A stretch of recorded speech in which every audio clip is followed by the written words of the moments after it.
కథాశ్రవణం శ్రోతలకు స్వాగతం.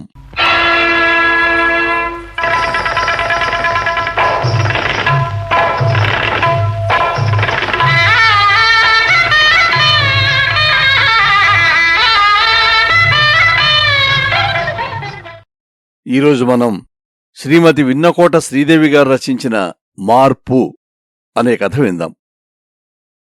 ప్రతి అత్త ఒకింటికి ముందు కోడలే. కోడల్ని సాధించి వేధించే ప్రతి అత్త ఈ విషయం గుర్తుంచుకుంటే తన కోడలు కూతుర్లాగే కనిపిస్తుంది, అనిపిస్తుంది కూడా. అత్తగారు కోడలు అంటే తను కనపడకుండానే తనకి కూతురుగా ఉండడానికి వచ్చిన వరం అని గుర్తించి ప్రవర్తిస్తే కోడలు కూడా అత్తను అమ్మ అనుకుంటుంది. తన కన్నతల్లిలాగే కళ్లల్లో పెట్టుకుని చూసుకుంటుంది. అత్తా కోడలు అంటే శత్రువులు కారు. వేరువేరు ఇళ్ల నుంచి వచ్చినా వారి మధ్య తల్లి కూతుళ్ల బంధం ఉండాలి. అప్పుడే ఇల్లు ప్రశాంతంగా ఉంటుంది. ఇంట్లో మగవారు మనశ్శాంతిగా ఉంటారు. ఇల్లు ప్రశాంతంగా ఉంచాలన్నా, ఇంట్లోని మగవాళ్లు మనశ్శాంతిగా ఉండాలన్నా ఆడవాళ్ల చేతుల్లోనే అంతా ఉంటుంది. అత్తా కోడలు చీటికిమాటికి గొడవలు పడుతూ ఉంటే చూసేవారికి చులకన, చెప్పుకునేవారికి పలచనవుతారు. అందుకే మార్పు ఎక్కడో ఒకచోట ఎవరో ఒకరి నుంచి మొదలవ్వాలి. మరి ఈ కథలో మార్పు ఎవరి నుంచి మొదలై ఎక్కడ ముగిసిందో విందామా? మార్పు కథ రచన శ్రీమతి విన్నకోట శ్రీదేవి. చీకటితో వెలుగే చెప్పెను నేనున్నానని, నీకేం కాదని నిన్నటి రాతనే మార్చేస్తానని. టీవీలో వస్తున్న మంచి పాటని ఆసక్తిగా చూస్తూ నిలబడిపోయిన నన్ను, ఏ ఒంటింట్లో ఏం పని పాటు లేదా? అలా మొద్దురాచిప్పలా అక్కడే నిలబడిపోయావు? పోయి ఒంటింట్లో ఏర్పాటు చూడు. సుజన పెరుగువడలో ఏమంది, వేస్తున్నావా? అంటూ కయ్యమన్న అత్తగారితో, వెళుతున్నా అత్తయ్యా అంటూ ఒంటింట్లోకి నడిచాను నేను. ఆ పాటలో విన్నట్టుగా నా జీవితంలోకి వెలుగు ఎప్పుడొస్తుందో, ఎప్పటికి తనకి అత్తగారు ఆడపడుచు ఆరళ్లు తగ్గుతాయో అనుకుంటూ పరధ్యానంగా ఉల్లిపాయలు కోస్తూ నా చెయ్యి కూడా కోసుకున్నాను. బాగా లోతుగా తెగడంతో రక్తం వస్తున్న చేతిని సింకులో నీళ్లవైపు కింద పెట్టాను. ధారగా పడుతున్న నీళ్లలాగే నా ఆలోచనలు కొనసాగుతున్నాయి. నా పేరు గాయత్రి. మధ్యతరగతి కంటే కాస్త దిగువ తరగతికి చెందిందే తన పుట్టిల్లు. తండ్రి కట్నం ఎక్కువ ఇచ్చుకోలేక అందరూ తన అత్తగారు శాంతమ్మ, పేరుకు మాత్రమే ఆమె శాంతంగాని ఆవిడ తత్వం గయ్యాళి అని, నీ పిల్లని చేసుకుంటే రాచి రంపాన పెడుతుందని ఆవిడ గురించి తెలిసిన వాళ్ళందరూ చెప్తున్నా సరే వినకుండా తండ్రి వీళ్లకే అంటగట్టాడు తనని. అలా గయ్యాళి అత్తగారు ఉన్న ఇంట్లో తననిచ్చి పెళ్లి చేసినందుకు మొదట్లో తండ్రి మీద కోపగించుకున్నా, తన తర్వాత ఇంకో చెల్లికి పెళ్లి చేయాల్సి ఉంది. తమ్ముడేమో చిన్నవాడు, 10th క్లాస్ చదువుతున్నాడు. మళ్లీ వాడికో దారి చూడాలిగా అని ఆలోచించి తనే అర్థం చేసుకుని అత్తా ఆడపడుచు ఎన్ని అన్నా సర్దుకుపోతూ తనలో తానే బాధపడుతూ అలాగే ఉంది. ఇందులో కాస్త మంచి విషయం ఏంటంటే భర్త గౌతమ్. అతను చాలా మంచివాడు. తనని బాగా అర్థం చేసుకున్నాడు. గౌతమ్ ఒక ప్రైవేట్ కంపెనీలో పనిచేస్తాడు. అతని కోసం ఎంత కష్టమైనా భరించాలి అనిపిస్తుంది. అందుకే అత్తగారు ఆడపడుచు సుజన ఎన్ని అన్నా మౌనమేనా మూగభాష అంటూ నెట్టుకొచ్చేస్తుంది అలా కాలాన్ని. ఇప్పుడు సమయం 6 కావస్తుంది. గౌతమ్ వచ్చే టైం అయిపోయింది. తనకింకా వంటింట్లో పని కాలేదు. అతను రాగానే చక్కగా తయారై చిరునవ్వుతో అతన్ని పలకరిస్తూ తినడానికి ఏవైనా పెట్టి టీకప్పుతో అతని పక్కన చేరి సంతోషంగా బోల్డన్ని కబుర్లు చెప్పుకోవాలని లేదా సరదాగా ఎటైనా తిరిగి రావాలని ఉంటుంది. కాని అలా కుదరదు. అత్తగారు పురమాయించే పనులతో రాత్రి 9 గంటల వరకు ఇంటి పని చేయాల్సి వస్తుంది. ఒకవేళ పని అయిపోయినా అత్తగారు మరో కొత్త పని సృష్టించి చెప్తుంది. తను తన భర్తతో సంతోషంగా ఉంటే అత్తగారు చూడలేదేమో అనిపిస్తుంది తనకి. ఇంతలో తను అనుకున్నట్టే భర్త గౌతమ్ వచ్చాడు. పిండి కలుపుతున్న చేతులతోనే మంచినీళ్ల బాటిల్ తీసుకొచ్చి ఇచ్చింది. పని చేస్తూ జిడ్డోడుతున్న మొహంతో ఉన్న నన్ను చూడగానే అతని కళ్లల్లో బాధ, నిరాశ. కాని అతను ఏమీ మాట్లాడలేదు. మంచినీళ్లు తీసుకుని బెడ్రూంలోకి వెళ్ళిపోయాడు. అతనెందుకో కోపంగా ఉన్నట్టు అనిపించింది నాకు. మర్నాడు ఉదయమే గౌతమ్, ఈరోజు సెలవు పెట్టాను గాయత్రి, అమ్మని ఓ చోటుకి తీసుకెళ్ళాలి అనేసరికి ఎక్కడికి అని అడగబోయి ఆయనే చెప్తారు గదా, అడగడం ఎందుకు అని ఊరుకున్నాను.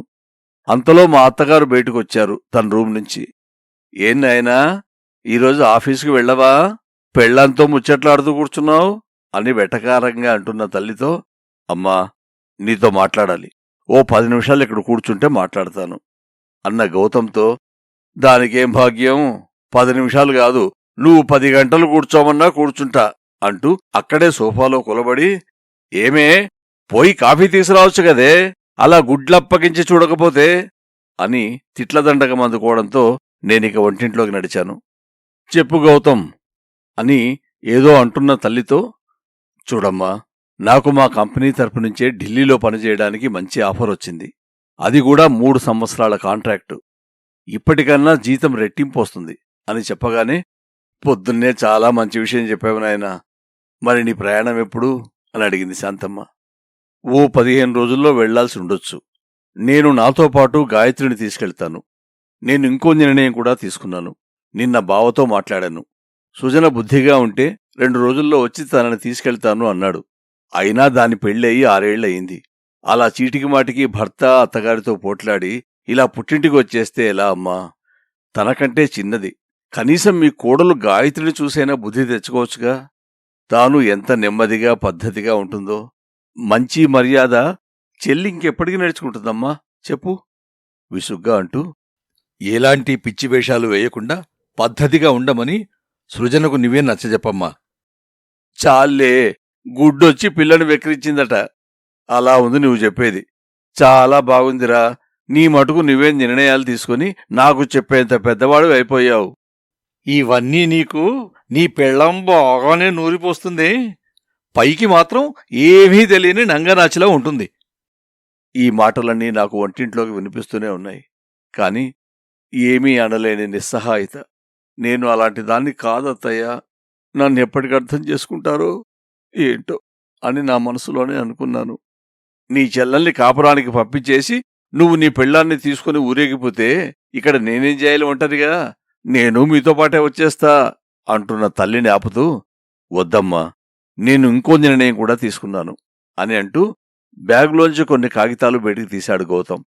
ఇవి మదర్ తెరిస్సా అనే వృద్ధాశ్రమం నుంచి తీసుకొచ్చాను. నిన్ను అందులో చేర్పించడానికి నిర్ణయించుకున్నాను. నువ్వు అక్కడ ప్రశాంతంగా హాయిగా ఉండొచ్చు. నెలకింత అని డబ్బులు కడితే సరిపోతుంది. కాబట్టి నీకు కావలసిన బట్టలు వస్తువులు అన్నీ సర్దుకో. మేం వెళ్లే ముందే నిన్ను అందులో చేర్పించి వెళ్తాము. 6 నెలలకు ఒకసారి వచ్చి చూస్తాం అని చెప్తున్న కొడుకుతో, నోట మాట రాక, ఏం మాట్లాడుతున్నావురా నువ్వు అంటూ కళ్లల్లోంచి నీళ్లు వస్తూ ఉంటే గౌతం వంకే చేష్టలుడిగి చూస్తూ ఉండిపోయింది శాంతమ్మ. ఇంతలో ఒంటింట్లోంచి ఇదంతా వింటున్న నేను ఇక ఆగలేకపోయాను. ఏంటండి, అసలు మీరేం మాట్లాడుతున్నారో మీకు అర్థమవుతుందా? అత్తయ్యను వృద్ధాశ్రమంలో చేర్పించడం ఏంటండి? మీకేమన్నా మతిపోయిందా ఏంటి? ఇలా మాట్లాడుతున్నారు. అసలు ఇవి ఒక కొడుకు మాట్లాడాల్సిన మాటలేనా? అత్తయ్యని కూడా మనతో పాటు తీసుకెళ్దాం. ముక్కు మొహం తెలియని మనుషుల మధ్య వృద్ధాశ్రమంలో ఎలా ఉంటారు? ఆమెతో మీరిలా మాట్లాడడం నాకు నచ్చలేదు. ఎవరైనా వింటే నవ్విపోతారు అంటూ వాదిస్తున్న నాతో, నీకేం తెలియదు గాయత్రి, నువ్వు మాట్లాడకు, నోలు మూసుకొని లోపలికి పో. 24 గంటలు ఏదో వంకతో నిన్ను సాధిస్తూ ఉన్నా నీకు బుద్ధి రావడం లేదు. ఇంకా ఆవిడ వెనకేసుకొస్తున్నావు అంటూ కోప్పడుతున్న గౌతంతో, పెద్ద ఆవిడ ఏదో అంటారు, అదే మా అమ్మ అంటే నేను ఓడ్చుకున్నా చెప్పండి? అత్త, కోడలు, ఆడపడుచులు, తోడికోడళ్ళు అంటే ఏవో చిన్న చిన్న గొడవలు వస్తూనే ఉంటాయి. అంత మాత్రాన వదిలేసిపోతామా? బంధాలను వదిలించుకోవడం అంత సులభమా? ఆవిడ ఒక మాట అన్నంత మాత్రాన నేను తక్కువ అయిపోను. అయినా మీరు చేసేది అసలు సరైన పని కాదు.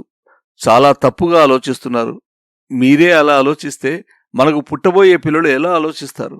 అప్పుడు మన పరిస్థితి ఏంటి ఒక్కసారి ఆలోచించండి అంటున్నా నాతో మా అత్తయ్య. నా తల్లే, నా బంగారమే, నేను నిన్ను ఎంత హింస పెట్టినా, కావాలని సాధించినా ఎంత ప్రేమగా మాట్లాడుతున్నావు. ఇన్నాళ్ళు నీలాంటి మంచి కోడలనా నేను ఇబ్బంది పెట్టి బాధ పెట్టింది అంటూ నా చేతులు పట్టుకొని, నన్ను క్షమించమ్మా అంటున్న అత్తగారితో, అయ్యో అత్తయ్య, మీరు పెద్దవారు, అలా మాట్లాడకూడదు. మీరు నాకు అమ్మ లాంటివారు.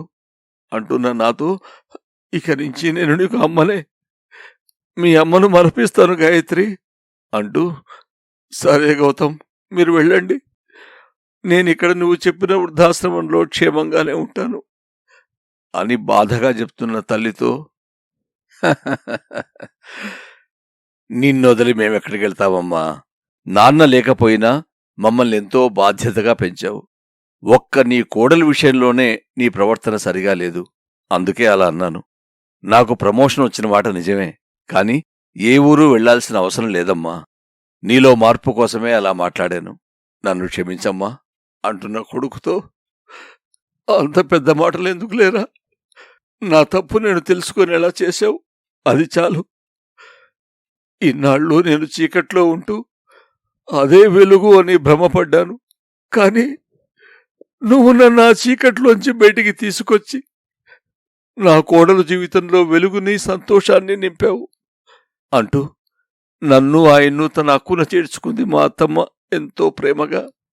చీకటితో వెలుగే చెప్పెను నేనున్నానని, నీకేం కాదని నిన్నటి రాతనే మార్చేస్తానని అంటూ నిన్న తాను విన్న పాట చెవుల్లో ప్రతిధ్వనిస్తూ ఉంటే, ఇంకా నా జీవితం సంతోషమయమే అని రాబోయే మధురమైన రోజులను తలుచుకుంటూ అత్తయ్య ఒడిలో గువ్వలా ఒదిగిపోయాను. శ్రీమతి విన్నకోట శ్రీదేవి గారు రచించిన మార్పు కథ విన్నారు కదా. మనమెప్పుడూ మంచి మనసుతో మానవ బంధాలను సంబంధాలను సరిచేసుకుంటూ ఉండాలి. ప్రతి వ్యక్తి మొదట్లో మంచివారుగానే ఉంటారు, కొన్ని పరిస్థితుల వల్ల మారిపోతూ ఉండొచ్చు. అంతమాత్రం చేత మనం కూడా మన మంచి నైజాన్ని మార్చుకోకూడదు. ఆ మంచితో ఇతరులను చెడు నుంచి మంచిగా మార్చే ప్రయత్నం చేయాలి. ఈ భూమిపైన ఎవ్వరం శాశ్వతం కాదు అనే సత్యాన్ని గ్రహించినప్పుడు అన్నీ వాటంతటగవే సర్దుకుంటూ ఉంటాయి. అలాంటి సమయాలలో మనకు కావలసింది కేవలం ఓపిక. ఓపికతో అన్నీ సాధించవచ్చు. చక్కటి కథ విన్న శ్రోతలందరికీ ధన్యవాదములతో నమస్సులు. పఠనం మీ అంబాళం పార్థసారథి.